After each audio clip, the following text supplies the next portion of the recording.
আমরা ভগবান শ্রীহরি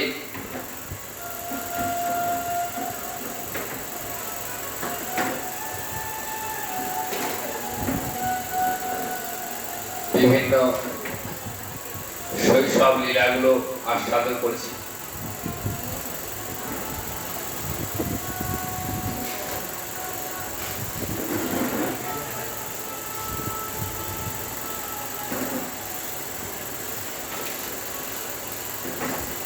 যমুনার তীরে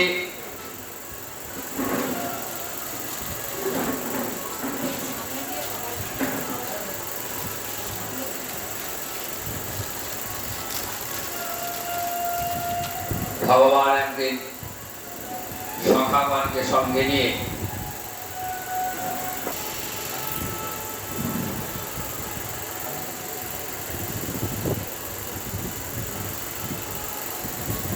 যমুনার তীরে যে কালীদহ নামে যে হ্রদটি, দহ মানে হ্রদ,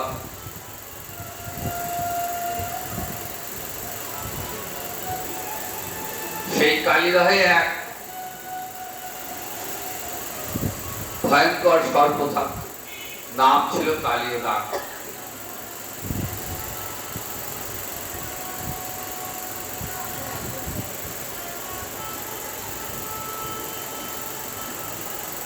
কৃষ্ণ জলে নেমেছেন আর কালীয় নাগ ভগবানকে বেষ্টন করেছেন। যমুনার তীরে দাঁড়িয়ে সখারা দেখছেন আর ভাবছেন আজ বোধহয় আর আমাদের কৃষ্ণকে বোধহয় রক্ষা করা যাবে। ছুটতে ছুটতে গিয়ে মা যশোদা, পিতা আনন্দ ব্রজবাসীদের খবর দিলেন। ব্রজবাসীরা ছুটতে ছুটতে এসছেন, মা কাঁদছেন, পিতা কাঁদছেন, আর বলরাম বুঝতে বুঝতে হাসছেন। বলরাম তো জানেন আজ এক অপূর্ব লীলা হবে।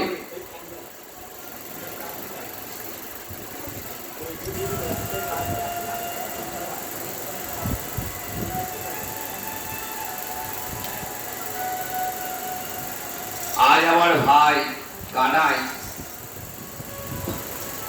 কালীয় নাগকে মুক্তি দান করবে।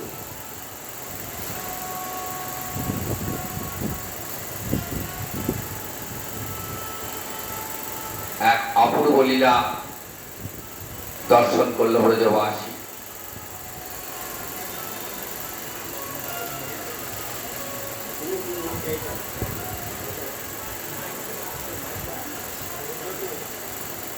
গোপাল কি করলেন? প্রথমে কালীয় নাগের সঙ্গে একটু খেলা করলেন।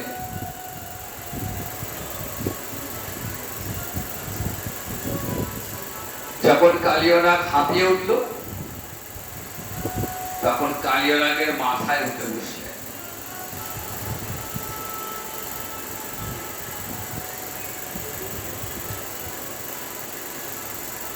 কালীয় নাগ গোবিন্দের চরণ প্রাপ্ত হলেন। আস্তে আস্তে কালীয় নাগের সমস্ত ফণাগুলি নত হল। কালীর স্ত্রীরা এসে গোবিন্দের চরণে প্রণাম করে বলছেন, হে প্রভু, আমাদের স্বামী যদি মারা যায় তাহলে আমরা কেমন করে থাকবো? আমরা ছেলে পিলে দিয়ে সংসার করছি। ভগবান কালীকে ছেড়ে দিলেন, বিবাহ করলেন। স্ত্রীরা গোবিন্দকে স্তব স্তুতি করলেন আর ভগবান কালীকে আদেশ করলেন যে আজ থেকে তুমি আর এই কালীদহের জলে তুমি থাকবে, তুমি এই দ্বীপ ছেড়ে চলে যাও সমুদ্রের অমরক দ্বীপে। কালীয় নাগ বলছে, প্রভু আমি তো গরুরের ভয়ে এখানে আশ্রয় নিয়েছি, তা গরুর যদি আমাকে আক্রমণ করে বলছে আজ থেকে আর গরুর তোমায় আক্রমণ করবে না, তোমার মাথায় যখন আমার চরণ চিহ্ন দেখবে, তখন দেখবে যে ভগবান তোমাকে আর বলুন তোমার কাছে আসবে। কালীনাথ ভগবানকে স্তুতি করে প্রণাম জানিয়ে রমনাথ দ্বীপে চলে গেলেন। এই লীলাগুলো খুব সুন্দর, বড় বড় লীলা। অল্প সময় তো, আমি শুধু সামান্য একটু অংশ বর্ণনা করতে করতে চলে যাচ্ছি। এরপর আমরা ভগবানের পৌগণ্ড লীলা, শ্রীমদ্ ভাগবতে 9টা গীত রয়েছে। রুদ্রগীত, দেবগীত, বেণুগীত, গোপীগীত,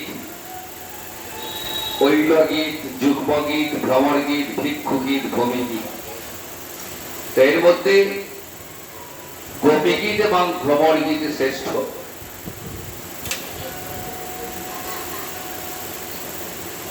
শ্রীমদ্ ভাগবতে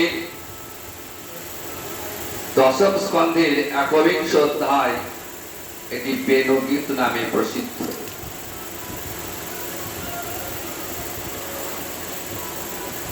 ভগবান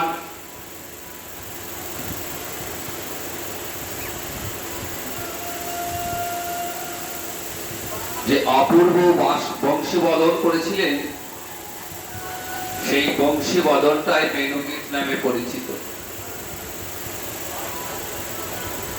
ভগবান শ্রীকৃষ্ণের 3টি মাসি। যে বাঁশি বাজিয়ে তিনি রাখালদের আনন্দ দান করতেন, সেই বাঁশিটার নাম বৈষ্ণবী বাঁশি।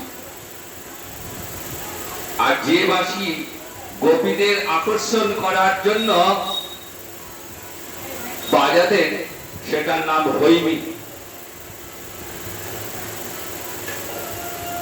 আর ত্রিজগৎকে সম্মোহন করার জন্য সম্মোহিনী বাঁশি।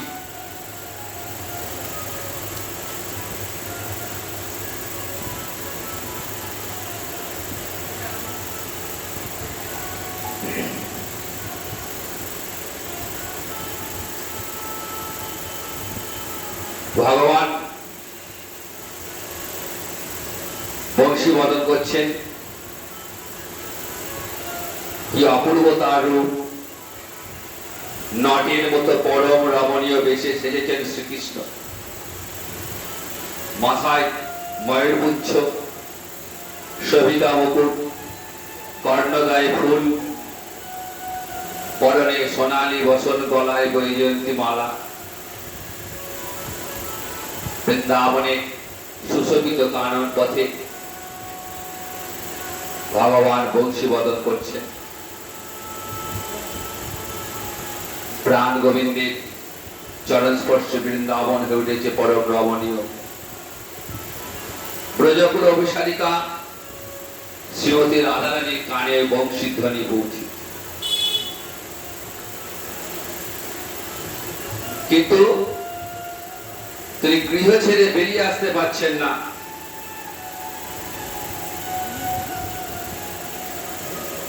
বললেই তো আসা যায় না। ঘরে প্রতিদেবতা রয়েছে, শাশুড়ি রয়েছে, ননদিনী রয়েছে, কিন্তু কানে তো বংশী ধ্বনি প্রবেশ করেছে। এটা কিন্তু সবার কানে প্রবেশ করছে না। সমস্ত ব্রজবাসীর কানে কিন্তু প্রবেশ করছে না। যারা কৃষ্ণ চরণে আত্মসমর্পণ করেছেন, একমাত্র তারাই ওই বংশী ধ্বনি শুনতে পাচ্ছেন। মহাভাব স্বরূপিণী শ্রীমতী রাধারানী ওই বংশী ধ্বনি যেই শুনেছেন না, তিনি সঙ্গে সঙ্গে বেরিয়ে এসে সখীদেরকে বলছেন,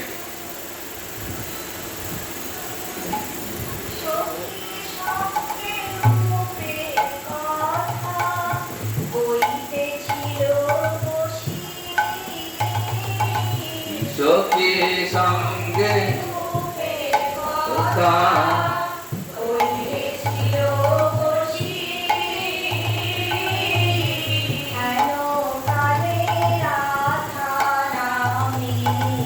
বাজলো মোহনে বাঁশি।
অপূর্ব সেই ধ্বনি। ওই বংশীর ধ্বনি শুনে ধ্যানমগ্ন মুনির মন চঞ্চলে হয়েছে। বিল্বমঙ্গল তার কৃষ্ণ কর্ণামৃতে বলছেন, মুরালীর অবতরলে কৃতামণি মানস নলিনাম, অর্থাৎ মুনির হৃদয় কমল দুলে ওই বংশী ধ্বনিতে ত্রিজগৎ মুক্ত হয়ে যান। তাই কবিরাজ গোস্বামীপাদ চৈতন্য চৈতামৃতে বলছেন, বংশী বড় উদ্ধতা প্রতিব্রতার ভাঙে ব্রত, বংশী বড় উদ্ধত প্রতিব্রতার ভাঙে ব্রত। এমন বংশীর ধ্বনি যে প্রতিব্রতা রমণী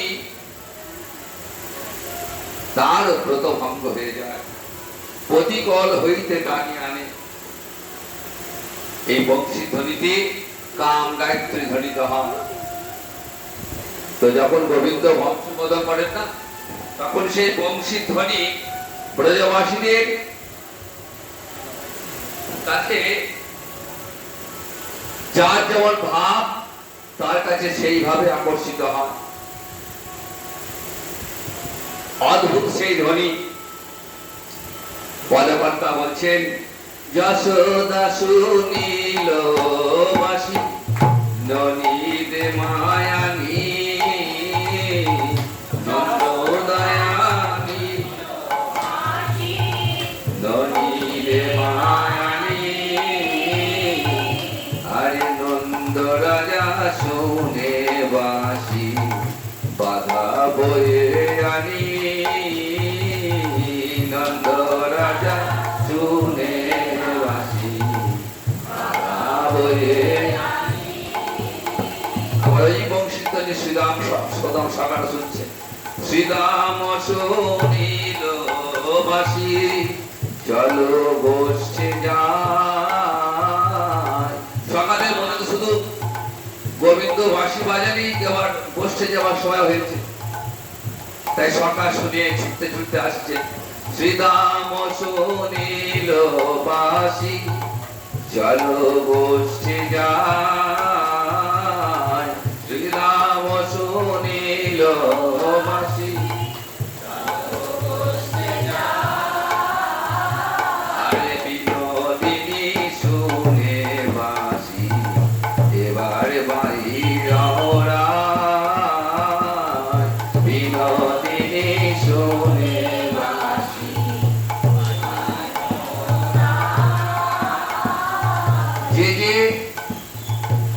যে রসের উপাসক বংশীর ধ্বনি তার কাছে সেই অর্থ বহন করছে। পিতা মাতা তো বাৎসল্য রসে উরতি, মা যশোদা পিতানন্দ। ওই বংশীর ধ্বনি মায়ের কানে পৌঁছেছে। মা ভাবছেন যে আমার গোপাল বোধহয় ননি চাইছে। কেমন বাঁশির আওয়াজ দেখুন, মায়ের কানে পৌঁছেছে। তো মা ভাবছে, মায়ের অন্তর তো খালি আমার গোপাল, আমার গোপাল, আমার গোপাল। শুধু গোপাল ছাড়া মায়ের অন্তরে আর কোনো ভাবনা নেই। তাই মা ভাবছেন নিশ্চয়ই আমার গোপালের খিদে পেয়েছে, তাই ননি চাইছে। মা ননি নিয়ে আসতে ছুটতে। নন্দ রাজা তিনিও পাশে শুনতে পাচ্ছেন। তিনি ভাবছেন গোপাল আমার খড়ম তো মনে হয় চাইছে, মাথায় করে নিয়ে যাবে। তো আবার শ্রীরাম সুদাম ওই বাঁশি শুনে ভাবছেন বোধহয় তাদের খেলতে যাওয়ার জন্য আকর্ষণ করছে, ডাকছে। ওই একই বাঁশি রাধারানী শুনেছেন, বিনোদিনী। তিনি ভাবছেন আমার প্রাণ গোবিন্দ আমাকে ডাকছে অভিসারে যাওয়ার জন্য। ওই বংশী ধ্বনি শুনে বৃন্দাবনে ময়ূরী নৃত্য করছে। হরিণ হরিণী কান পেতে শুনছে। গাছের ডালে সুখ সারি ধ্যানভগ্ন হয়ে যায়। যমুনা উজানে বইতে থাকে। ধেনুগণ গুচ্ছ তুলে ছুটছে। স্বর্গের দেবদেবীগণ ওই বংশী ধ্বনি শুনে মাতাল হয়ে পুষ্পধ্বনি করছে। রাস রজনীর দিনে এই বংশী ধ্বনি শুনে ব্রজবালারা পাগলিনী হয়ে ছুটতে ছুটতে আসছে। আজও বৃন্দাবনে ওই বংশী ধ্বনি হচ্ছে, আজও হচ্ছে।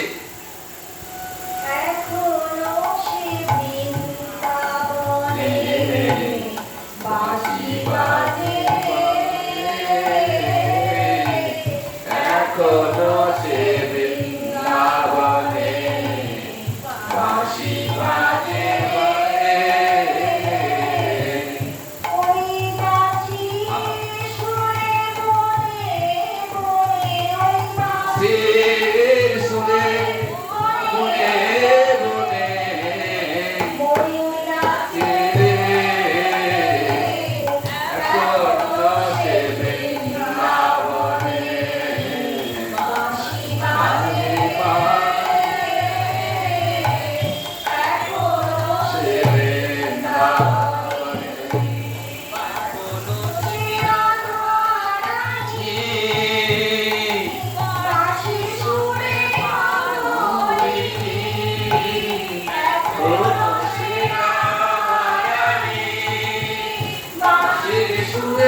আজও বংশীবটে গেলে, বৃন্দাবনে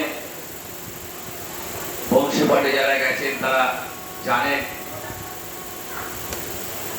বংশীবটে সেই বৃক্ষ আজও আছে, যে বৃক্ষে কান পাতলে আমার গোবিন্দের বংশীর ধ্বনি শোনা যায়। সবাই শুনতে পাবে না, যাদের অন্তরে বিষয় চিন্তা রয়েছে তারা কিন্তু এই বংশী ধ্বনি শুনতে পাবে। তারাই পাবে যাদের মন গোবিন্দ চরণে সমর্পিত হয়েছে।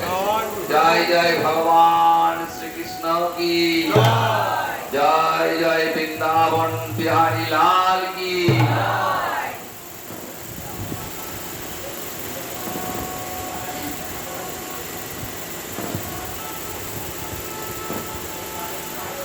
বৃন্দাবনের ব্রজবালারা গোবিন্দ চরণে নিজের মন প্রাণ আত্মা সব সমর্পণ করে। গোবিন্দকে পাওয়ার জন্য তারা কাত্যায়নী ব্রত করলেন। অঘ্রাণ মাসে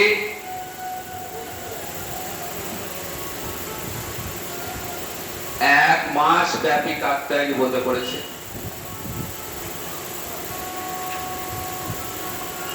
গোবিন্দ বললেন যে যোগমায়া রূপিণী কাত্যায়নী ব্রত করো।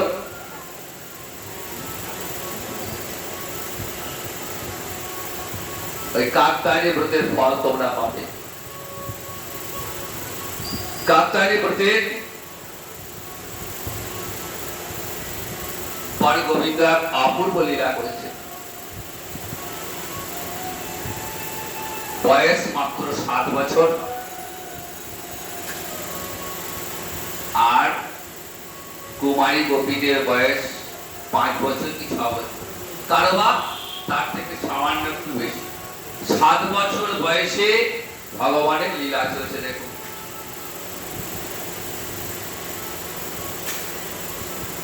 যমুনাতে গোপীরা স্নান করতে নেমেছেন।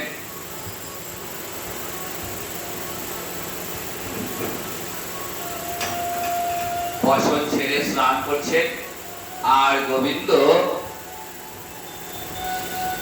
ওই বসন নিয়ে কদম্ব বৃক্ষের উপরে বসে।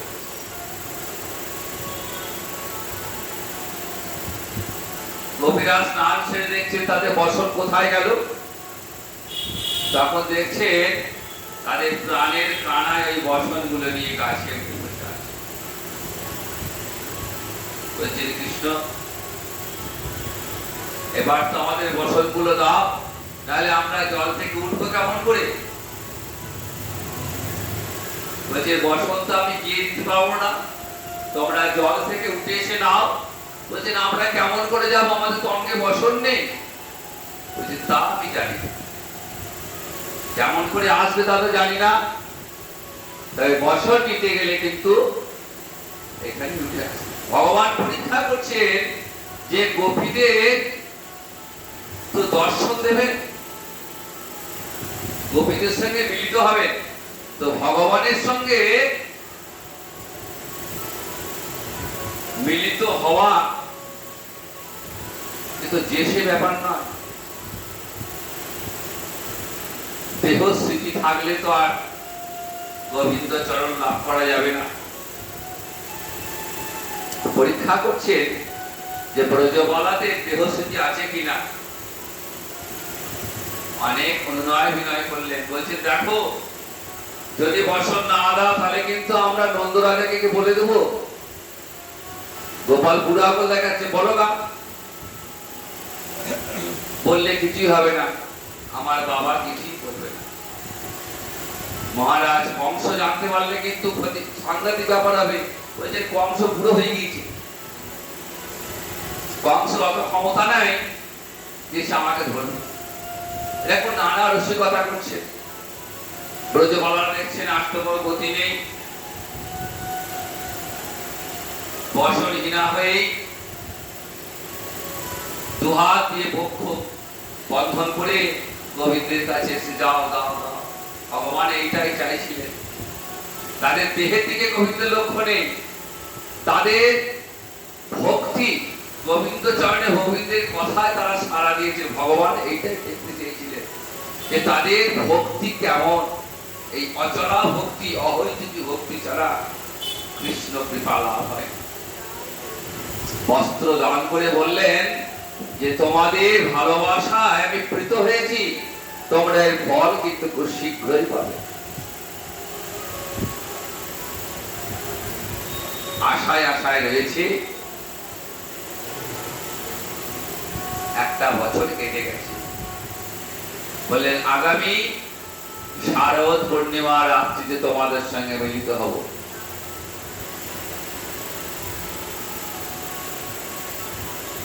সেই পূর্ণিমার আসে না, পূর্ণিমার আসে।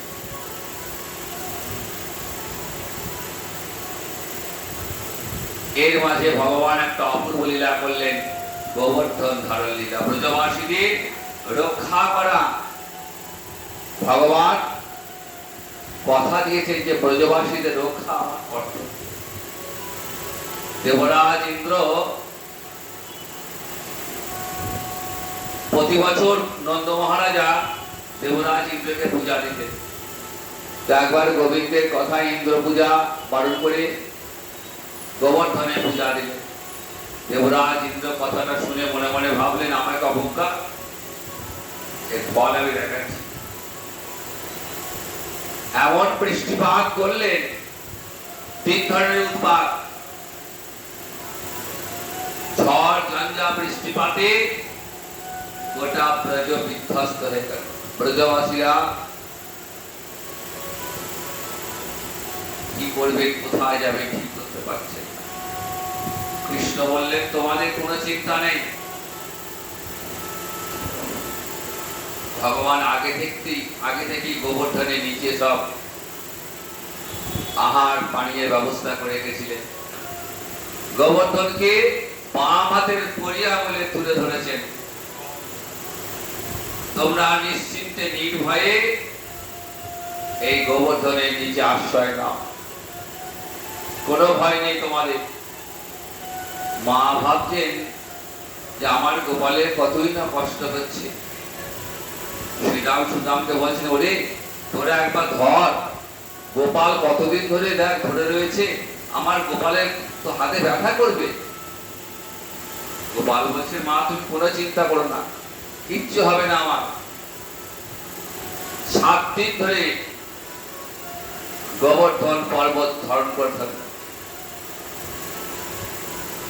দেবরাজ ইন্দ্র খবর নিয়ে দেখলেন ব্রজের কোনো মানুষের কোনো ক্ষতি হয়নি, ব্রজে যেমনকার তেমনি।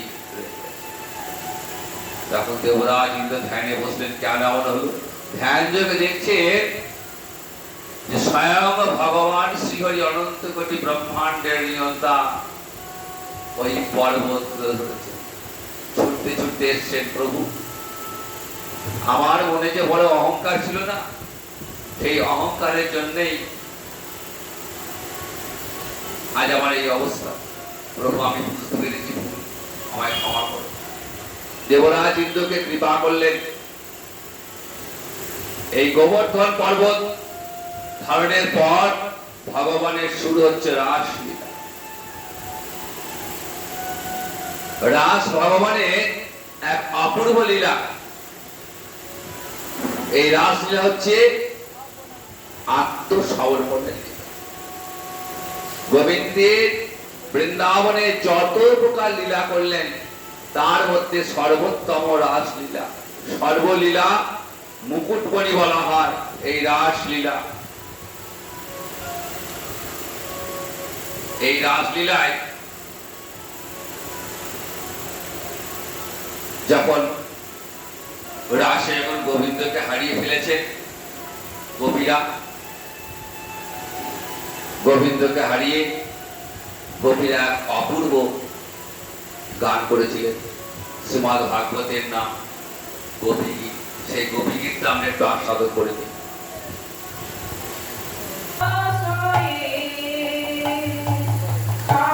হৃদয় দিয়ে অনুভব করতে হবে।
আমাদের রস নিগম কল্পতরুর গলিতং ফলম।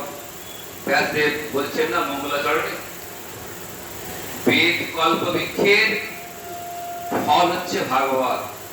এই যে বেদের যে রস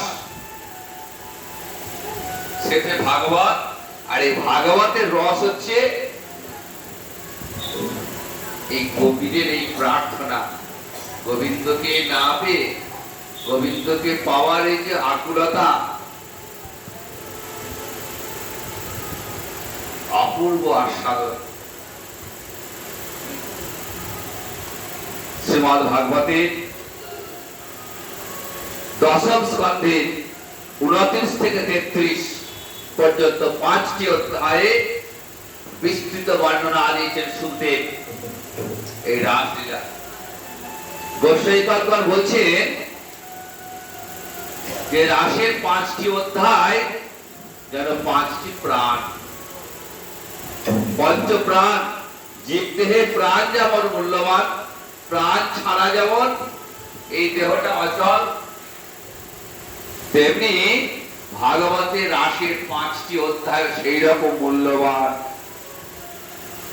এই রাসলীলা কোন প্রাকৃত জগতের মানব মানবীর লীলা নয়, কোন মানব মানবীর লীলা নয়।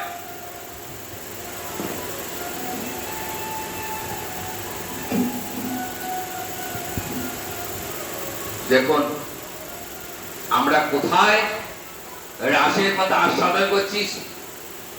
গোস্বামীপাদগণ বলছেন যেখানে সেখানে রাসলীলা বর্ণনা করা যায় না, তাতে মর্যাদা ক্ষুণ্ণ হয়। আমরা কোথায় আস্বাদন করছি? একদম রাধা মাধবের সামনে বসে। তাহলে কত ভাগ্য আমাদের, কত ভাগ্যের ফলে আমরা রাধা মাধব মন্দিরে রাধা মাধবের সম্মুখে বসে ওই রাধা মাধবের রাসলীলা আস্বাদন করছি। পরিবেশটা কেমন? রাসের যে প্রারম্ভিক পরিবেশ, সেই পরিবেশটা একবার দেখুন।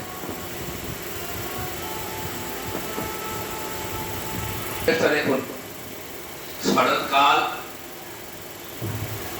শারদ পূর্ণিমা রাত্রি, চতুর্দিকে আলোর প্রাবণ, বৃন্দাবন যেন এক অপূর্ব সাজে সজ্জিত হয়েছে। প্রতিটি বৃক্ষে বৃক্ষে পুষ্প প্রস্ফুটিত হয়েছে, ভ্রমণেরা ফুলে বসে গুনগুন করে গান গাইছে। এমনই এক অপূর্ব প্রাকৃতিক শোভা পদকর্তা গোবিন্দ দাস খুব সুন্দর করে এই প্রাকৃতিক শোভাকে বর্ণনা করলেন। শারদ চন্দ পাবনামন বিপিনে ভরত কুসুমগণ ফুল্ল মল্লিকা মালতি জ্যোতি মত্ত মধুকর ভরণী। এক মধুর আবিষ্কার গোবিন্দের মনে পড়ে গেছে গোপী মিলনের কথা। আকাশে পূর্ণ চন্দ্রের মাধুর্য দর্শন করে রাধা রানীর বদন মাধুর্যের কথা মনে পড়ে গেছে। তাই অপূর্ব বংশীধ্বনি করলেন গোবিন্দ। সুখদেব বলছেন কেমন?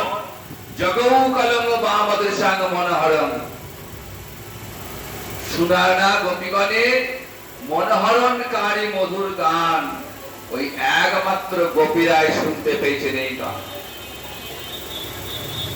কাত্যায়নী ব্রত শেষ করে বস্ত্রহরণের দিনে গোপীগণের কাছে গোবিন্দ প্রতিশ্রুতি দিয়েছিলেন, আগেই বললাম যে তোমাদের সঙ্গে খুব শীঘ্রই মিলন হবে। এই যে ব্রত করলে নিষ্ঠার সঙ্গে কাত্যায়নী ব্রত, এর ফল তোমরা পাবে। শ্রীমদ্ ভাগবত দেখালেন গোপীর হৃদয়ের আকুলতা, জীবের হৃদয়ে এই আকুলতা যতক্ষণ না আসছে ততক্ষণ পর্যন্ত কিন্তু এই কৃষ্ণ কৃপা লাভ হবে না। সুখদেব বলছেন কৃষ্ণ গৃহীত মানসা, ওই গোপীগণের মনটা তো আগেই নিয়ে নিয়েছিলেন। বস্ত্রহরণের দিনেই তো গোপীদের পরীক্ষা নিয়েছিলেন, পরীক্ষায় তারা উত্তীর্ণ হয়ে গেছেন, মনটা তারা দিয়ে দিয়েছিলেন, দেহটা সংসারে পড়েছিল। তাই বংশী বাদল শোনা মাত্রই যে যেমন ভাবে ছিলেন সে সেই অবস্থাতেই আসছিলেন। কেউ হয়তো রান্না করছে, কেউ হয়তো গোদহন করছে, কেউ হয়তো শিশুকে স্তন্যপান করাচ্ছে, আবার কেউ হয়তো স্নান করছিলেন, বিয়ের কাজ করছিলেন, তো আবার কেউ প্রতিসেবা করছিলেন, কেউ বা খাচ্ছিলেন। গোবিন্দ বাঁশি বাজিয়েছেন, আর যে যেমন ছিলেন ওই অবস্থায় ছুটছেন অভিসারী। বস্ত্র অলঙ্কার প্রসাদন সব ধরনের বিপর্যয় দেখা দিয়েছে। ব্যতস্ত বস্ত্র ভরণা আকাশে কৃষ্ণান্তিকাঞ্জলি। কেমন দেখুন, গৃহধর্ম তো অশান্ত রইলই, খাওয়া পড়া মাখা মাথায় উঠে গেল, এমনকি বসনেও গন্ডগোল হয়ে গেল। কেমন বস্ত্র আবরণ সব উল্টে পাল্টে গেছে, কাজল চোখে পড়তে গিয়ে চরণে পড়ে নিয়েছে, আর চরণের আলতা নয়নে দিয়েছে, সব উল্টে গেছে। নাকের বেসর দিয়েছেন কানে, আবার কানের কুণ্ডল দিয়েছে নাসিকায়। কেমন ভালোবাসা, কেমন প্রেম উন্মাদনা!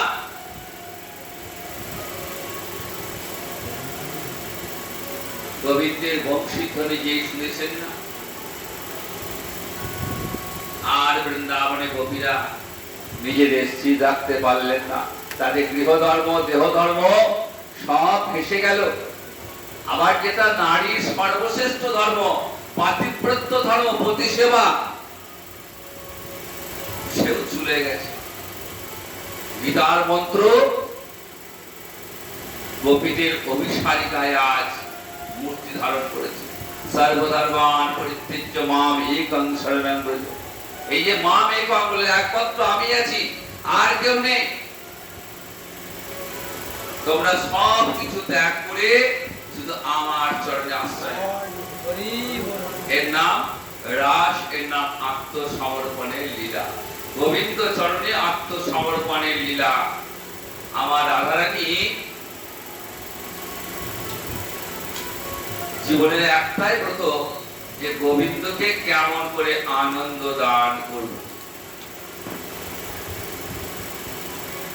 গোবিন্দকে ছাড়া রাধারানী এক মুহূর্ত থাকতে পারেন না। যার যেমন ভাব তার তেমন সেবা। মায়ের সেবা বাৎসল্য রসে প্রতি, মা আমার গোপাল, আমার গোপাল, কি খাবে কি খাবে দিবারাত্র প্রস্তুত করছেন। সকারা সক্ষর আসেন, গোপালের সঙ্গে খেলছেন, আবার হেরে গেছে বলে গোপালকে কাঁধে, গোপালের কাঁধে চলে বসেছেন, ভগবান এগুলো আস্বাদন করছেন। আর রাধারানী চোখে হারাচ্ছেন গোবিন্দকে, সখীদের কাছে বিলাপ করছেন। যমুনা তীরে এসে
অর্জুনকে বলছেন গীতায়, বলছেন আমি তো জগৎপতি গতিহর্তা প্রভু সাক্ষী নিবাস সরলং শ্রীল। এই হর্তা শব্দ অর্থ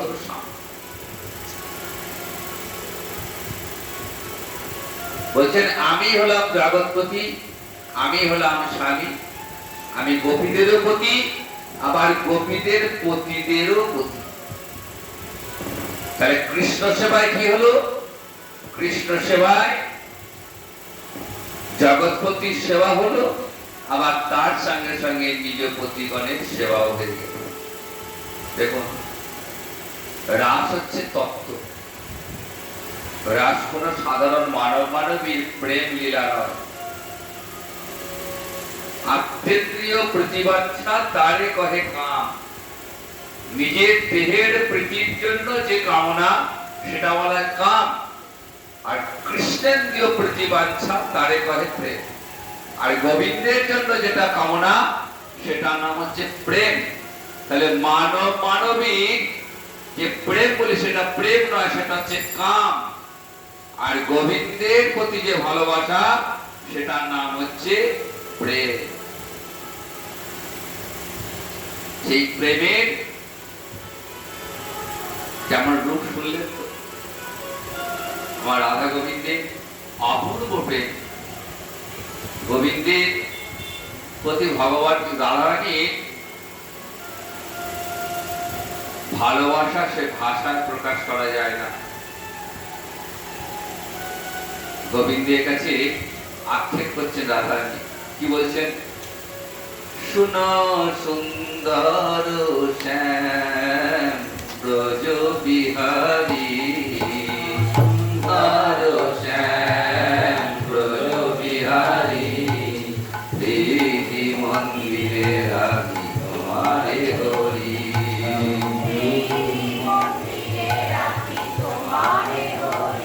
শুনো সুন্দর শ্যাম ব্রজ বিহারী, সুন্দর শ্যাম প্রীতি মন্দিরে রাখি তোমারে হরি।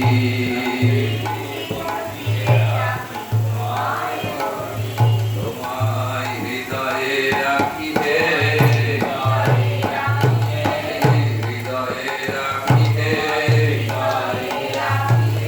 তুমি আমার সর্বশোধন। হৃদয়ে রাখি হে,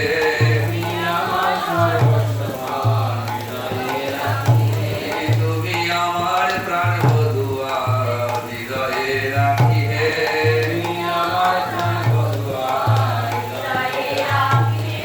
সুন্দর শ্যাম ব্রজ বিহারী,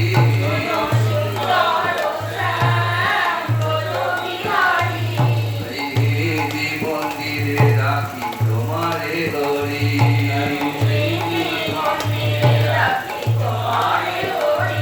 গুরু গুঞ্জন চন্দন অঙ্গ ভূষণ, আমি অঙ্গে রেখেছি চন্দন সহকরি, অঙ্গে রেখেছি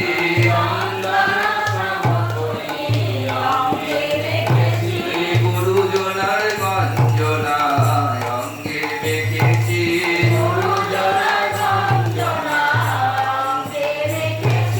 তোমার লাগিব তুই, অঙ্গে রেখেছি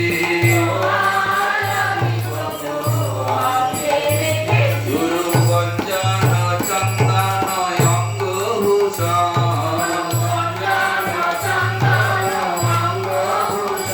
রাধাকান্ত নিতান্ত তব ভরসা।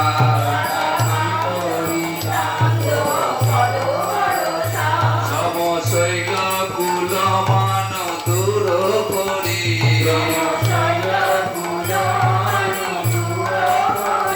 তব চরণে শরণাগতা কিশোরী।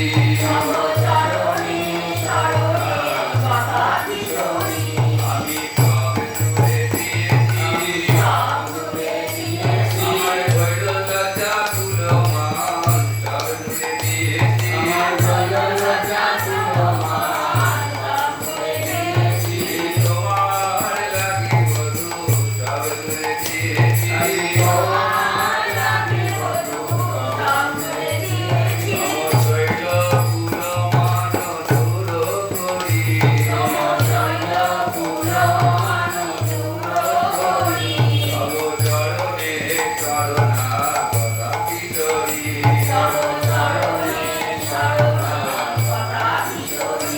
আমি পুরো পাগল না গোপনারী, আমি পুরো পাগল না গোপনারী, তুমি জগরঞ্জন বংশীধারী, তুমি জগরঞ্জন বংশীধারী, আমি পুরোটা কলঙ্কিত ভাগরিণী, আমি পুরোটা কলঙ্কিত ভাগরিণী, তুমি রস পণ্ডিত রস চূড়ামণি, তুমি রস পণ্ডিত রস চূড়ামণি, আর গোবিন্দ দাস করে শুনো শ্যামরায়, গোবিন্দ দাস করে শুনো শ্যামরায়, তুমি বিনে মোর মনে আনো নাহি ভাই, তুমি বিনে মোর মনে আনো নাহি ভাই, সুন্দর শ্যাম ভোজ বিহারী, সুন্দর শ্যাম ভোজ বিহারী, তোমার তোমারি মন্দিরে রাখি তোমার হরি, রাখি মন্দিরে রাখি তোমার হরি। গোবিন্দ চরণে রাধারানী কেমন নিবেদন দেখো। হে গোবিন্দ, আমি তো পুরোটা কলঙ্কি, আমাকে কত বঞ্জনা সহ্য করতে হয়েছে, শাশুড়ির বঞ্জনা, ননদিনীর বঞ্জনা। তুমি পণ্ডিত, তুমি জ্ঞানী, তুমি রস শিরোমণি,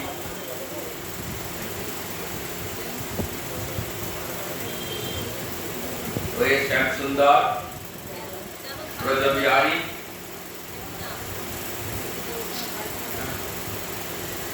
তুমি কৃপা করো আমায়, যেন তোমার এই চরণ আমি, তোমার এই চরণ ছাড়া যেন কখন না হয়। এইভাবে কত আকুতি,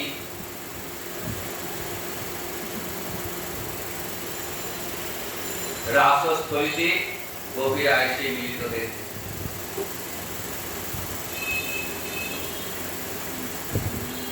ভগবান রাস নৃত্য করতে করতে রাধারানীকে নিয়ে অন্তর্হিত। গোপীরা দেখছেন কই আমার তো রাধারানীর সঙ্গে নেই, কোথায় গেলেন? গোপীরা গোবিন্দকে খুঁজতে বেরিয়েছে,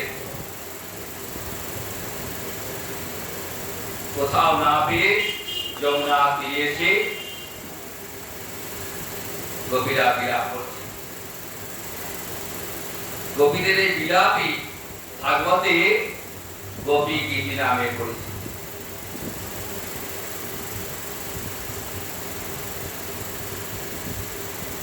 শ্রীমদ ভাগবতে বেণুগীত এবং গোপী গীত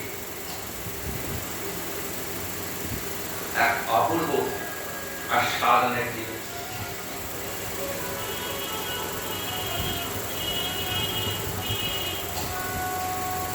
যখন রাসলীলা হচ্ছে, মহাদেবের অন্তরে ইচ্ছা জেগেছে আমি এই গোপী গোবিন্দের মিলন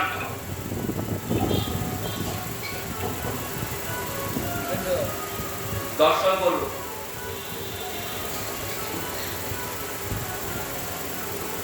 মহাদেব এসছেন গোপীদের ছদ্মবেশে, গোপী ছদ্মবেশ ধারণ করে, কিন্তু প্রবেশ করতে পারছেন না।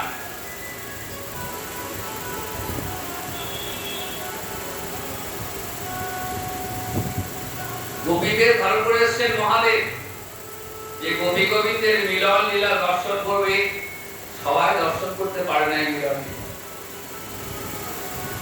যাদের অন্তরে আত্যন্তীয় প্রীতি বাঞ্ছা আছে তারা এই মিলন দর্শন করতে পারবেন না। শিবের অন্তরে কামনা রয়েছে, তিনি প্রবেশ করতে পারলেন না। গোবিন্দ জানতে পেরেছেন মহাদেবের, সে বলছে দেখো মহাদেব, এই লীলাতে তোমার প্রবেশ অধিকার নেই। যে কেন প্রভু, না তোমার অন্তরে কামনা রয়েছে, যারা কাম শক্তির অধিকারী, যাদের অন্তরে কামনা রয়েছে, আত্মেন্দ্রের প্রতিবাচ্ছা, তারা এই লীলা দর্শন করতে পারবে না। তুমি গোপীবেশ ত্যাগ করে কৈলাসে ফিরে যাও, ওটাই তোমার জায়গা। মহাদেব বললেন ঠিক আছে প্রভু, তুমি দর্শন করতে দিলে না আমাকে, এই রাসলীলা আমি ঘরে ঘরে দেখাবো, আমার প্রতিজ্ঞা। তোমার এই রাসলীলাকে ঘরে ঘরে দেখাবো।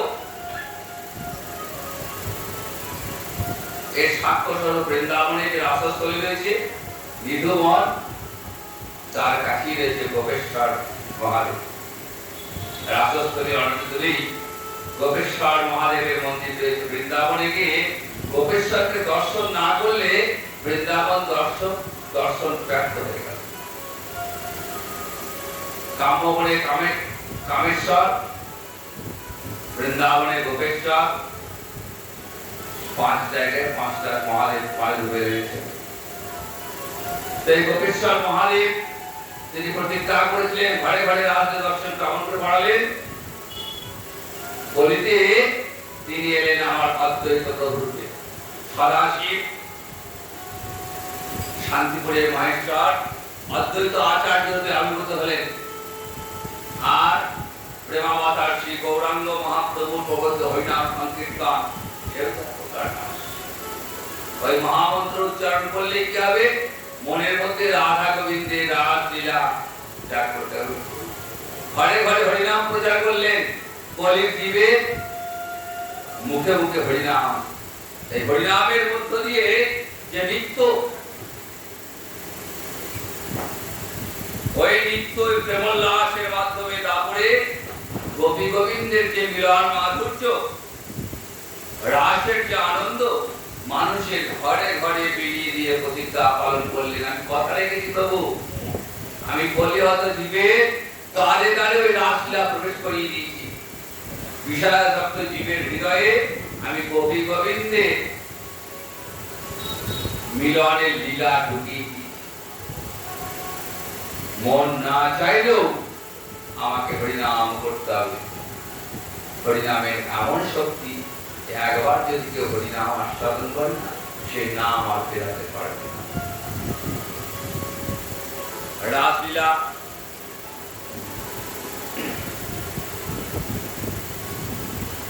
পর শ্রী গোবিন্দ গেলেন মথুরাতে। নারদ দেখছে যে কংসের অত্যাচার দিন দিন বেড়েই চলেছে, আর কংসকে রাখা ঠিক নয়। কংসকে বললেন যে মহারাজ, ওই যে যোগমায়া আমরা সঙ্গে ছলনা করেছে, গোবিন্দের শক্তি তো আসলে ওই নন্দ রাজার পুত্র কৃষ্ণ,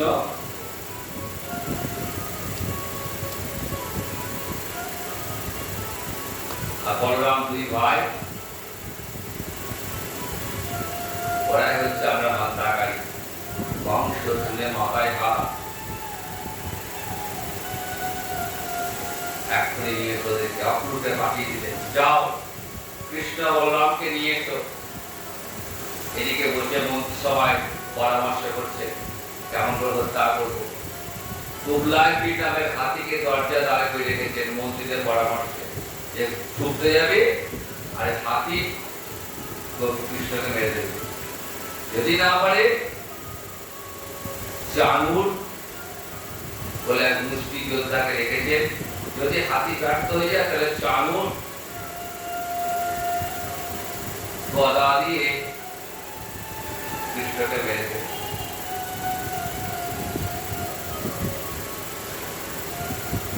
অক্রুর গেছেন বৃন্দাবনে কৃষ্ণকে আনতে। কৃষ্ণকে সমস্ত কথা বললেন। কৃষ্ণ বলরাম আসে, মায়ের মতো বলছে না না যেতে হবে না, বংশ মানুষটা তো মোটেই ভালো নয়, কি ক্ষতি করে দেবে ঠিক নেই। বলছে মা কোনো চিন্তা করো না, আমি যত জানি উনি আমার কোনো ক্ষতি করে দেবে না। উনি বারবার যেতে বলেছেন, একবার যায়। মা বাবাকে প্রণাম করে রথে চড়ে অপূর্ব চলে গেলেন। পথে যখন মথুরায় প্রবেশ করেছেন,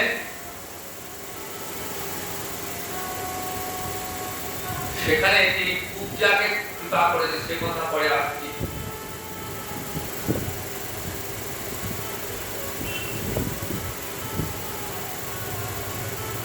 তো যখন যুদ্ধভূমিতে প্রবেশ করছেন, কুবলায় পিটাবে হাতি দিকে লেলিরা হল কৃষ্ণের।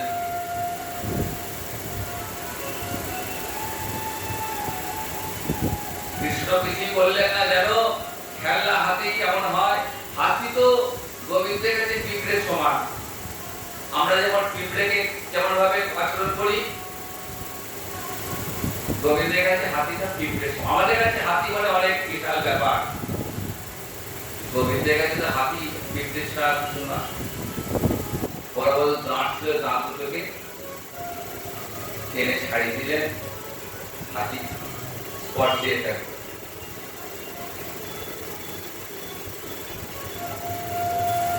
এরপর চানুদার মূর্তিকে দমন করে সোজা কংসের কাছে। তখন কংস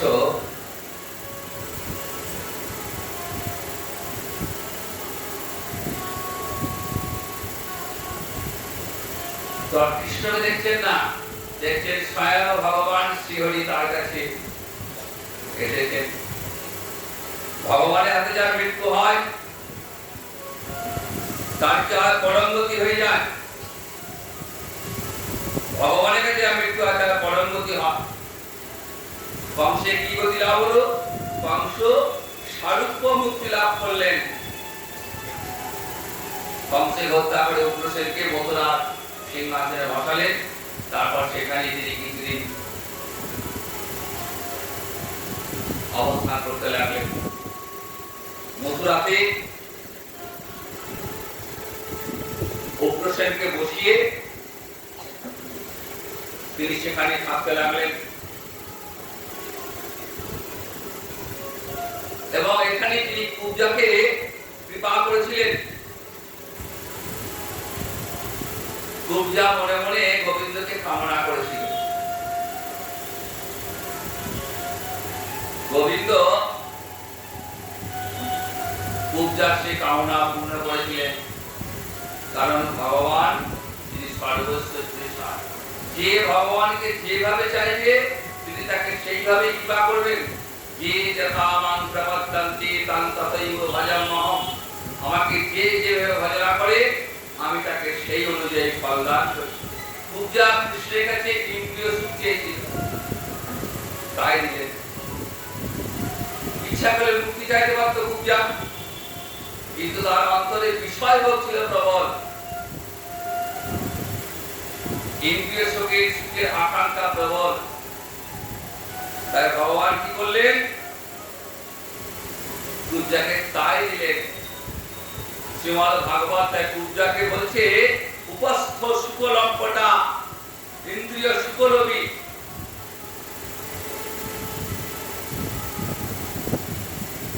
তার অন্তরে বিষয় বাসনা প্রবল। তাই অনন্ত কোটি ব্রহ্মাণ্ডের নিয়ন্তা সচ্চিদানন্দময় ভগবান শ্রীহরিকে জানতে পারেননি।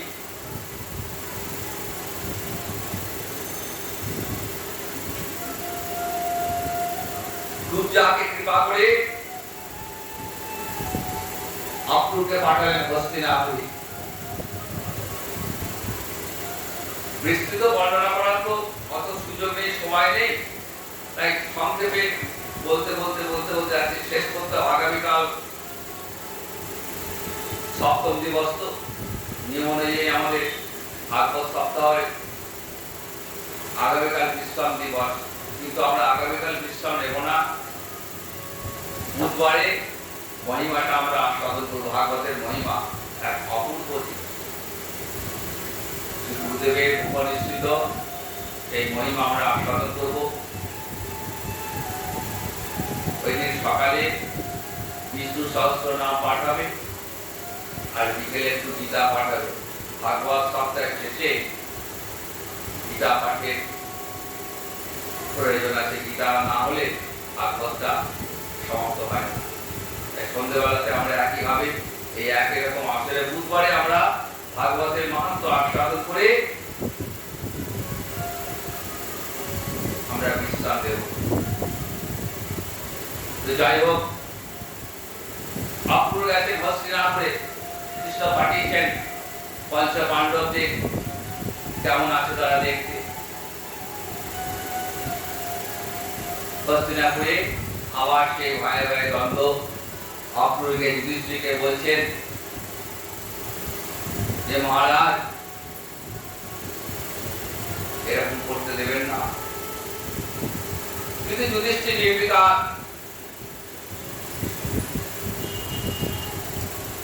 যে কার কথা শুনে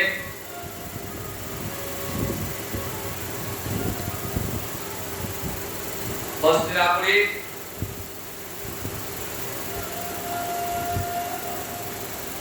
পঞ্চ পাণ্ডবের সঙ্গে দেখা করে ধৃতরাষ্ট্রকে বোঝাতে ব্যর্থ হয়ে ফিরে এলেন।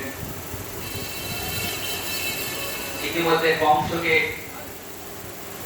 হত্যা করেছেন। কংসের দুই পত্নী অস্থি আর প্রাপ্তি তাদের পিতা জরাসন্ধের কাছে গিয়ে দুঃখের কথা বললেন। জরাসন্ধ তো শুনেই রেগে আগুন, প্রতিশোধ দিতে হবে।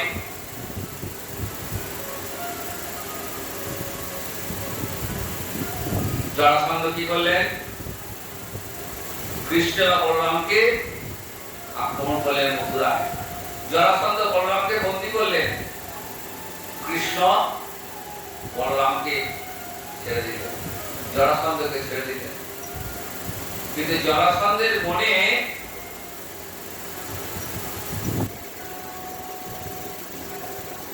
তখন প্রতিহিংসা যায়নি। পর 17 বার আক্রমণ করেছেন, 8 বার তার আক্রমণ করে প্রস্তুতি নিচ্ছেন। ঠিক তার পূর্বে কাল যাবন সৈন্য সামন্ত নিয়ে আক্রমণ করেছেন। কৃষ্ণ দেখছেন কাল যাবের সঙ্গে যদি সম্মুখ সমরে যায় তাহলে কিন্তু অনেক যাদব নিহত হয়ে যাবে। তিনি কায়দা করে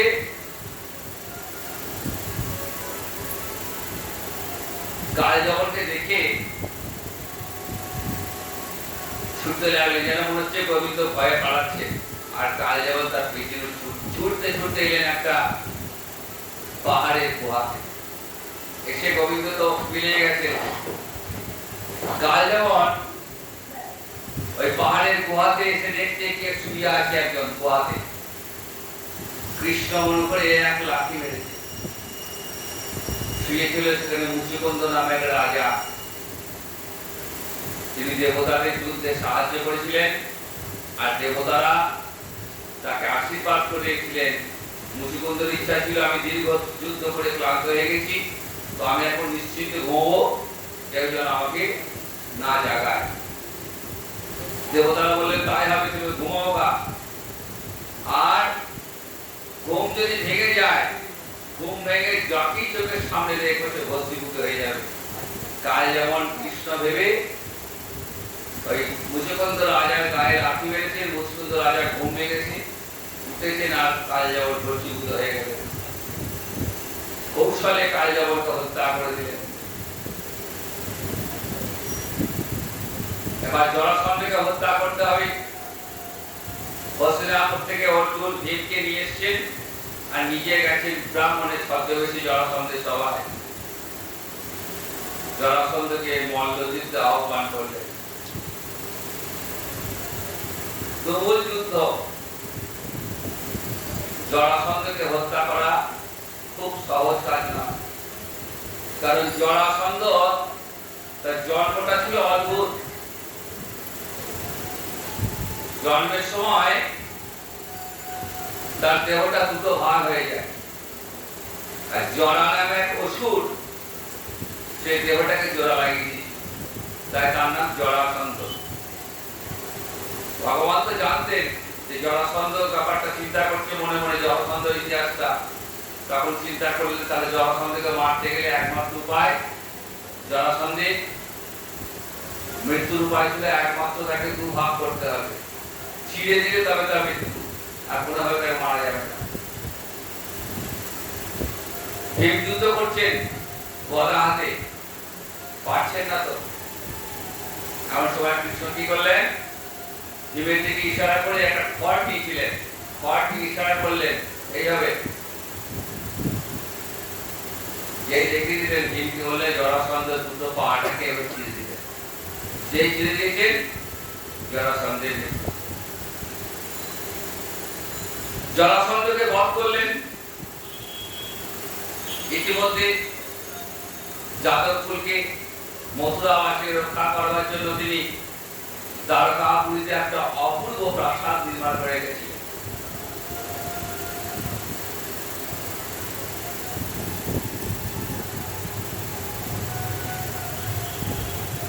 ইতিমধ্যে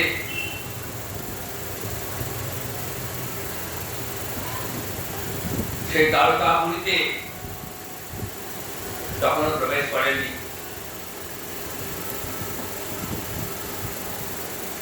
বৃন্দাবন লীলা শেষ করে মথুরা লীলা বংশ বধ করে জরাসন্ধকে বধ করে এবার ভগবানের দ্বারকা লীলা শুরু হবে। বিদর্ভ দেশে বিশ্বক নামে এক নরপতি ছিলেন।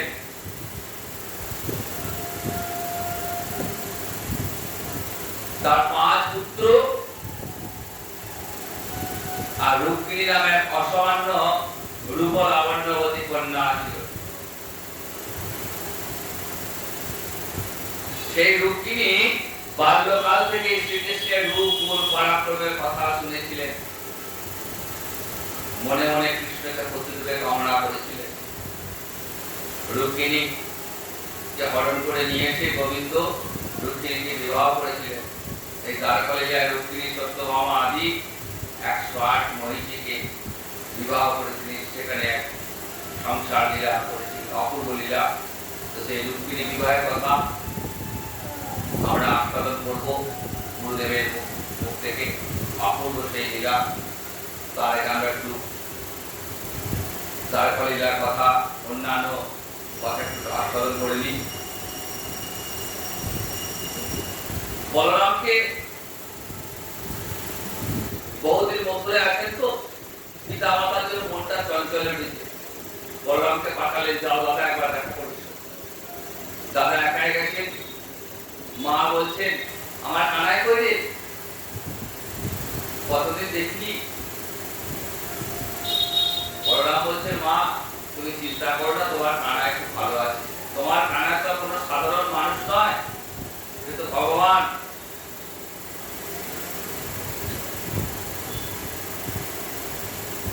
মা কাঁদছেন, আমি কি অন্যায় করেছি আমার কানাইয়ের সঙ্গে? ননি চুরি করেছিল বলে আমি তাকে বন্ধন করেছি, তাকে কত বকাঝকা করেছি। মায়ের অন্তরে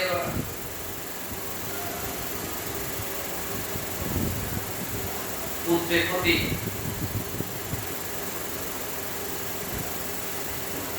মায়া আক্ষেপ, যে আমি তো না জেনে আমি কত বকাঝকা করেছি আমার কানাইকে।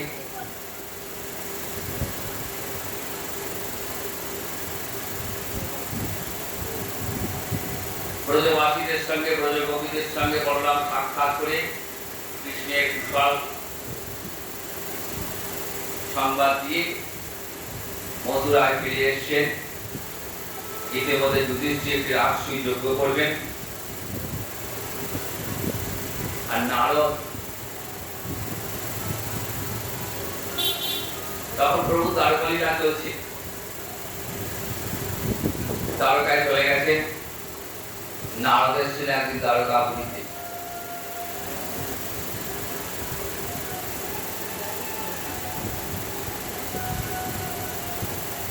যুধিষ্ঠির রাজসূয় যজ্ঞ করবেন। সেই যজ্ঞে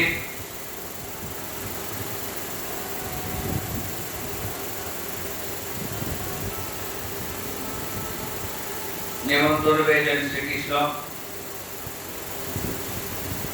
সেই সভায় ছিলেন শিশুপাল, দমবধের পুত্র সম্পর্কে শ্রীকৃষ্ণের বিস্তৃত ভাব বিশেষে যজ্ঞে পূজা আগে কে পাবে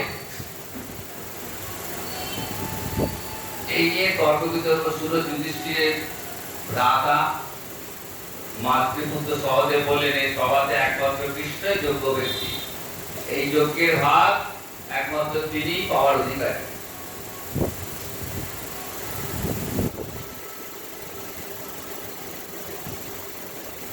শিশুপাল এই কথা শুনে প্রচন্ড রেগে গেলেন, গালিগালাজ করতে লাগলেন শ্রীকৃষ্ণকে। কৃষ্ণ হাসছেন আর ভীম উৎসাহ দিচ্ছেন, বলো বলো বলো, যত পারো তত তার। কারণ শিশুপালের অভিশাপ ছিল যে রাজা, শিশুপাল যখন জন্মায় না তখন 3টে চোখ আর 4টে হাত। দৈববাণী হয়েছিল যে রাজার কোলে বসলে একটা চোখ আর 2টো হাত উদা হয়ে যাবে, তার হাতে মৃত্যু হবে। শিশুপালের মা কৃষ্ণের কোলে বসিয়ে দিয়েছিলেন আর সঙ্গে সঙ্গে শিশুপালের একটা চোখ আর 2টো হাত অন্তরিত হয়ে গেল। মা বুঝতে পেরেছিলেন কৃষ্ণের কাছে শিশুপালের মৃত্যু, তাই কৃষ্ণের কাছে ক্ষমা প্রার্থনা কৃষ্ণের কাছে বলেছিলেন, দেখো কৃষ্ণ, তুমি আমার এই সন্তানটাকে হত্যা করো না, বলেন পিসি ওর 100টা অপরাধ মর্যাদা করবো, 101তম অপরাধ করলে আর কিন্তু ওকে ক্ষমা নেই। তাই কৃষ্ণ এই কথাটা ভীম জানতেন, তাই ভীম উৎসাহ দিচ্ছে যখন শিশুপাল গাল বন্ধ করছেন না, তখন ভীম উৎসাহ দিচ্ছে। এইভাবে 100 অপরাধ যে পার হয়ে গেল,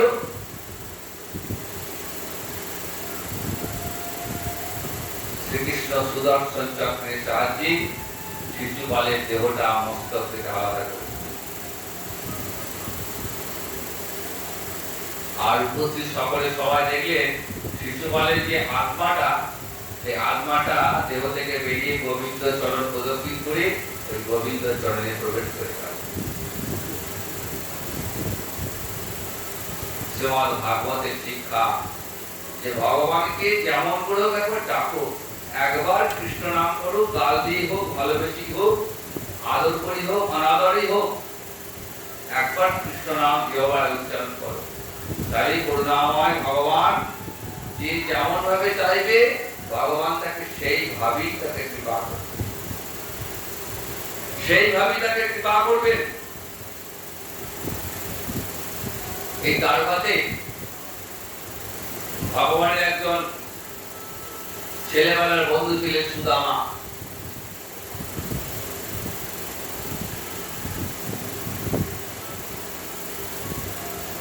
সন্দীপনী মুনির পাঠশালায় একসঙ্গে পড়াশোনা করেছিলেন, কিন্তু খুব দরিদ্র ছিলেন।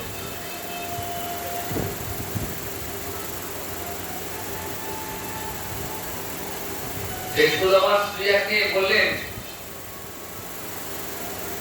যে প্রভু, শুনেছি তোমার বাল্যবন্ধু শ্রীকৃষ্ণ এখন দ্বারকায় আছেন, তিনি সেখানকার রাজা, তা আমাদের তো দুবেলা আহারই জোটে না, বস্ত্র নেই,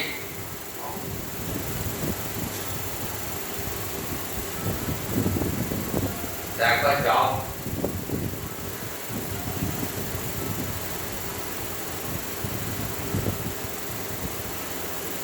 স্ত্রী কথা ফেলতে পারলেন না, মনে মনে ভাবছেন কৃষ্ণের কাছে যে চাই কখন বাল্য সখা, আবার স্ত্রী কথা ফেলতে পারলেন না। যাওয়ার সময় স্ত্রী বছরে একটু চিড়ে দিলেন, চিড়ে ভগবানের অতি প্রিয় বস্তু।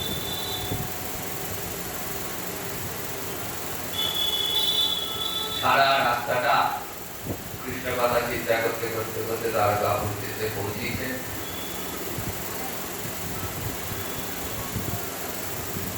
ভগবান যখন শুনলেন তার বাল্য সখা সুদামা এসে তার প্রিয় সখা যত্ন করে নিয়ে গেলেন দ্বারকাপুরীতে প্রাসাদে। নিজের যে স্বর্ণ সিংহাসনে বসেন সেইখানে গোবিন্দকে সুদামাকে বসিয়েছেন, চরণ ধৌত করে নিয়েছেন।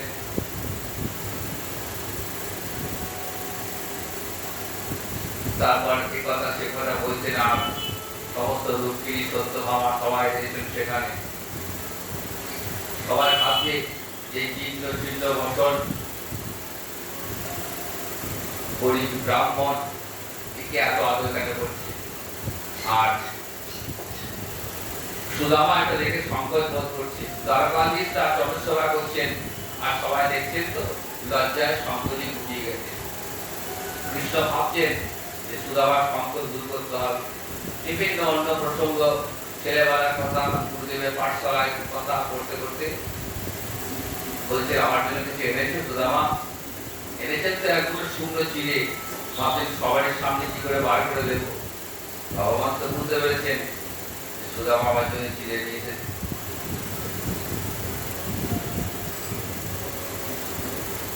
বলে আর সুদামার দেওয়ার অপেক্ষা না করে এই কোচর ধরে টান দিয়েছেন। শুনে চিড়ে বলছেন, তুমি আমার সব থেকে প্রিয় জিনিসটা নিয়ে এসছো আর লুকিয়ে রেখেছো বন্ধু, দাও দাও। এক দুটো খেয়েছেন, আর এক দুটো খেতে যাবেন। রুক্মিণী সত্যভামা হাতটা চেপে ধরেছে, প্রভু তুমি কি একাই পাবে, তোমার বন্ধুরা না? খাবার আমরা কি পাবো না? তোমার প্রভু তোমার পোশাক পাবো না? এই বলে প্রভু রাত থেকে বাকি চিড়েটা নিয়ে সকলে পোশাক করলেন। সারা রাত নানা গল্প করে কাটিয়ে দিলেন। সকালে যখন ফেরত যাচ্ছেন, এবার তো বাড়ি যেতে হবে, মনে মনে স্থির করলেন, আর আমি চাইবো না। আমার সখা, আমার প্রিয়তম, তার কাছে আমি চাইতে পারি। খুব দৈনতা, চাইলেই ভগবান যা চাইবে তাই দেবে। ভগবান তো বলছে আমার ভক্ত আমার যা চাইবে তাই দেবো। কে যা চাইবে? যে ধন ঐশ্বর্য চাইবে তাকে ধন ঐশ্বর্য দেবো, যে মুক্তি চাইবে তাকে মুক্তি দেবো।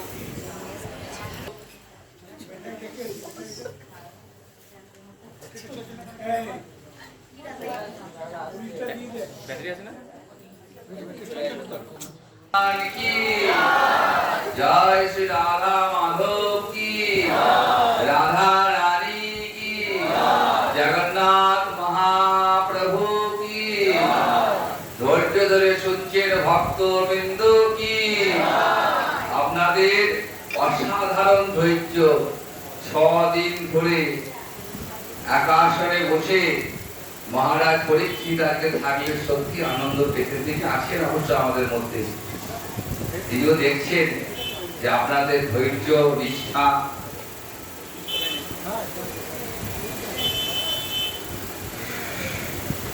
সুদামা তো কিছু নেবেন না, আর ভগবান তো মনে মনে স্থির করে রেখেছেন, আমি তো না চাইলেও তোমায় দেবো সুদামা। এমন বস্তু তোমায় দেবো তুমি কখনো কল্পনাও করতে পারোনি। সুদামা বাড়ি ফিরে দেখছেন সেই বর্ণ কুটির আর নেই, প্রাসাদ বা মট্টালিকা হয়ে গেছে। সুদামা ভাবছেন আমার সখা, আমার বন্ধু এত করুণাময়, আমি চাইলাম না, না চাইতেই আমাকে দিলেন।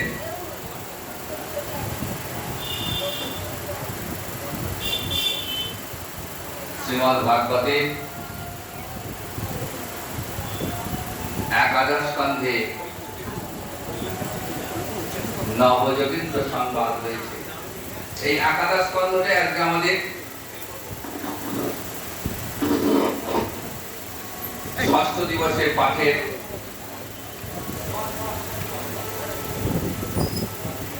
বিষয়বস্তু।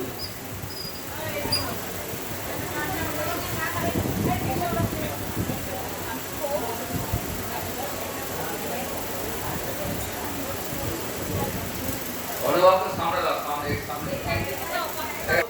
আবার এক সময় যখন ভাগবতী কথা আসর হবে তখন সুন্দর আলোচনা হবে। আজকে শুধু নবযোগেন্দ্র কে ছিলেন একটু বলে দিই। ঋষভ দেবের 100টা পুত্র, তার মধ্যে 9 জন দিগম্বর ছিলেন। এরা আত্মবিদ্যায় পারদর্শী ছিলেন। এরা যোগেন্দ্র নামে খ্যাত। এই 9 জন যোগেন্দ্র কে ছিলেন?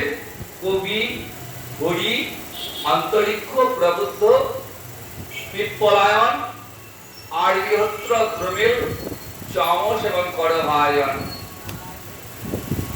এই করভাজন যোগেন্দ্রের কথা আমরা শুনবো। আরেকটি উপাখ্যান রয়েছে অবধূত সংবাদ। এই 9 জন যোগেন্দ্রকে নিমি মহারাজ ভাগবত ধর্ম সম্পর্কে বিভিন্ন প্রশ্ন করেছেন, আর এই যোগেন্দ্ররা উত্তর দিয়েছেন। খুব সুন্দর কাহিনী।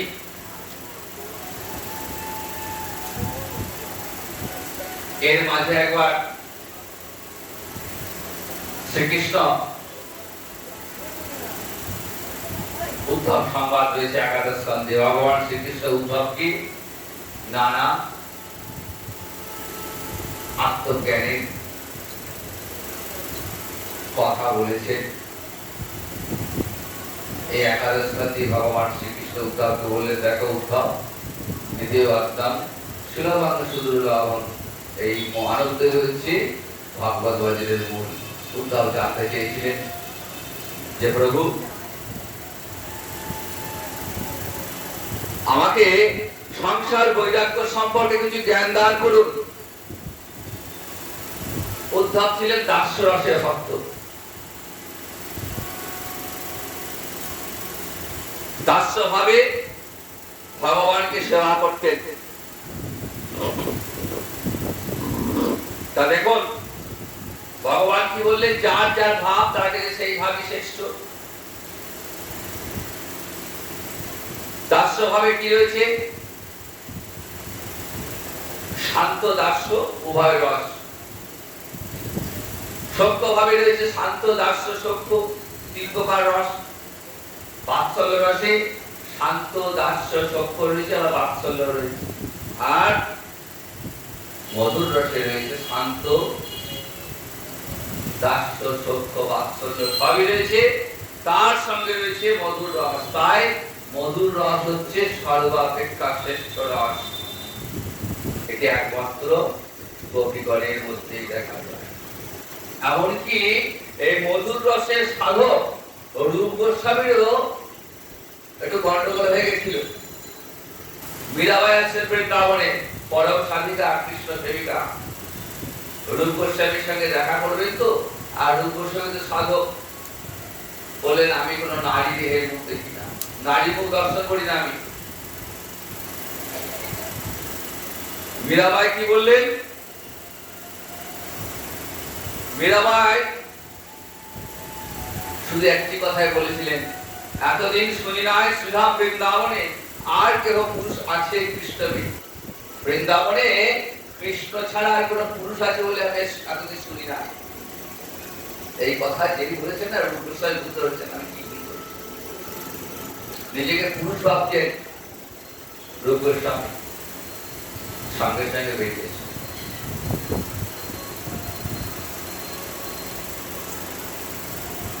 তো সেই উদ্ধব ভগবানের কাছ থেকে বহু মূল্যবান উপদেশ লাভ করেছিলেন। এই প্রসঙ্গে অবধূতের কাহিনী রয়েছে। যদু রাজার কাছে অবধূত নামে ব্রাহ্মণ সঙ্গে সাক্ষাৎ হয়। যদু মহারাজ তাকে প্রণাম করে বললেন, আপনি বিদ্বান, অথচ পরিপূর্ণ সংসারী, অথচ বাসনা মুক্ত হয়ে আনন্দে বিচরণ করছেন কেমন করে? তখন অবধূত তার 24 গুরু কথা বলেছিলেন। দীক্ষা নিয়েছেন একজনের কাছে। দীক্ষা মানব জীবনে একবারই হয়।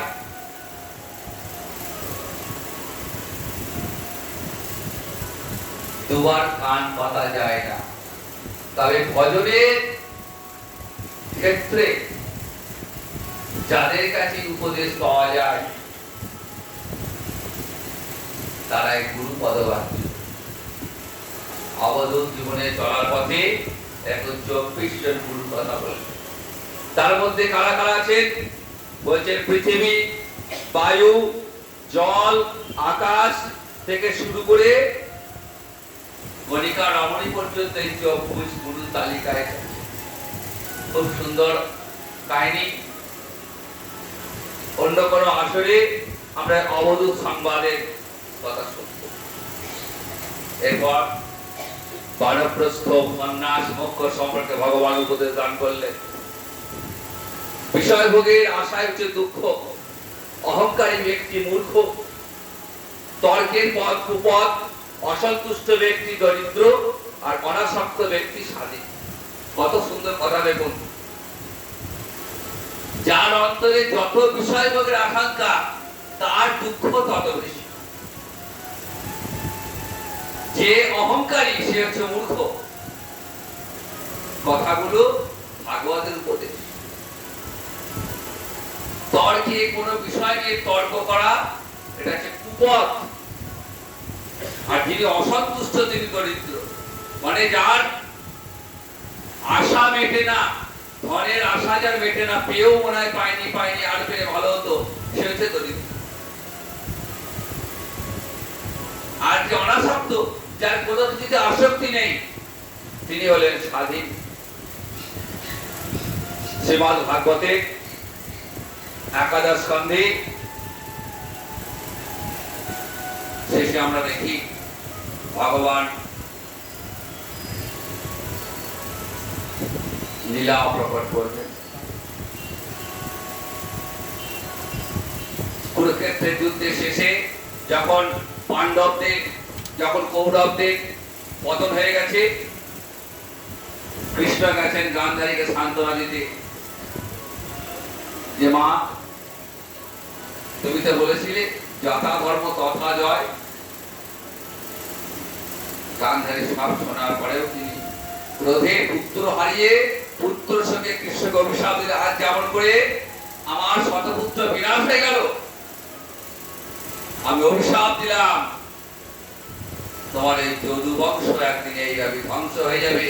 আমার পুত্রদের স্বামী হারিয়ে পুত্রবধূরা যেমন তাদের হৃদয় আজকে হাহাকার করছে, ওই যদুকুলে নারীদের একই অবস্থা হবে। ভগবান তো ভক্তবান সকল পুত্র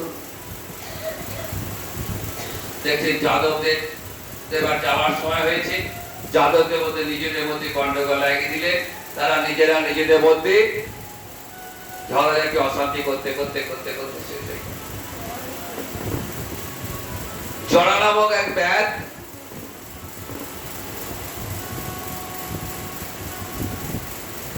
ভগবানের চরণকে হরিণ ভেবে তীর চালনা করল, আর সেই তীরের আঘাতে ভগবান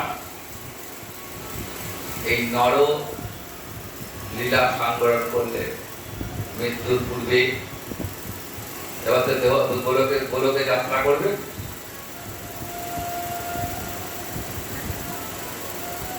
অর্জুনকে দেখতে চাইলেন। শ্রীকৃষ্ণের রথে সারথি দারুক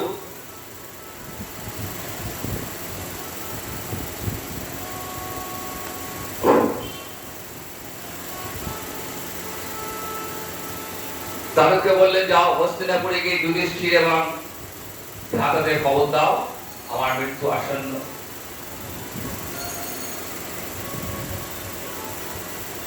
দারুককে খবর দিয়েছি। যুধিষ্ঠির ছুটতে ছুটতে যাচ্ছে, বলছে শুধু যাও ক্ষতি নেই, আমরা চললাম তোর পিছনে, কিন্তু তুমি যেন কৃষ্ণকে স্পর্শ করবে। দূর থেকে দেখছেন, বলছে তোমাকে তোমার হাতটা একবার দাও অর্জুন, তোমার হাতটা স্পর্শ করে পরশু অনুভব করি। অর্জুন যাচ্ছেন না, বলছিল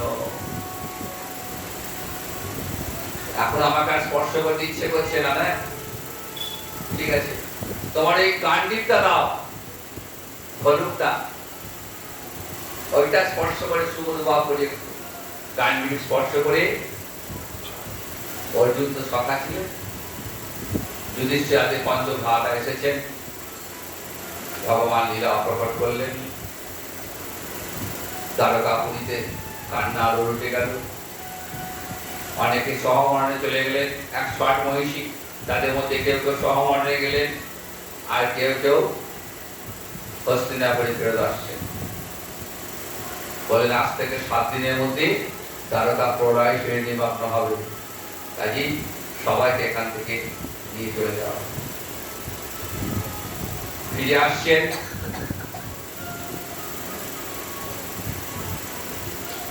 আর কৃষ্ণকে হারিয়ে পঞ্চপাণ্ডব মহাপ্রস্থানের পথে গমন করবে।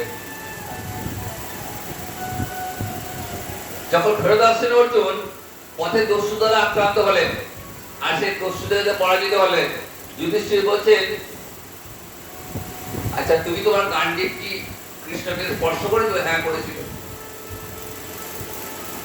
বলছে তিনি যখন চলে গেলেন তার সমস্ত শক্তি ওই গান্ডীবের মধ্যে দিয়ে চলে গেছে, কাজে তোমার আর শক্তি কোনো কাজ করবে, তাই তুমি পরাজিত হয়ে গেলে।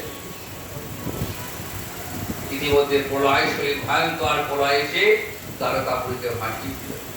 পঞ্চপাণ্ডব শরীর বিমানে চড়ে দ্বারকার বিভৎস চিত্র দেখতে দেখতে ব্যাপৃত চিত্তে ফিরে গেলেন ইন্দ্রপ্রস্থে।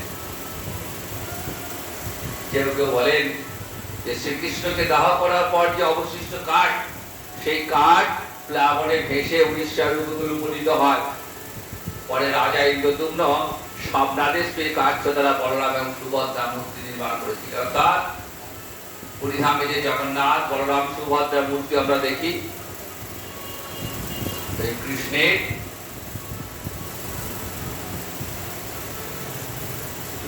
দেহেরই যে পোড়ানো হয়েছিল দেহটাকে, তারপর যে কাঠটা বা সেই কাঠটা ভাসতে ভাসতে আসে, সেই কাঠই ইন্দ্রদূত স্বপ্ন আদেশ পেয়েছিলেন। সমুদ্র থেকে সেই কাঠ তুলে তিনি বলরাম সুভদ্রা মূর্তি নির্মাণ করেছিলেন। আজকে ষষ্ঠ দিবসে ভাগবতী কথা বিশ্রাম। এরপর আমরা একটু গুরুদেবের মুখ থেকে রূপগিরি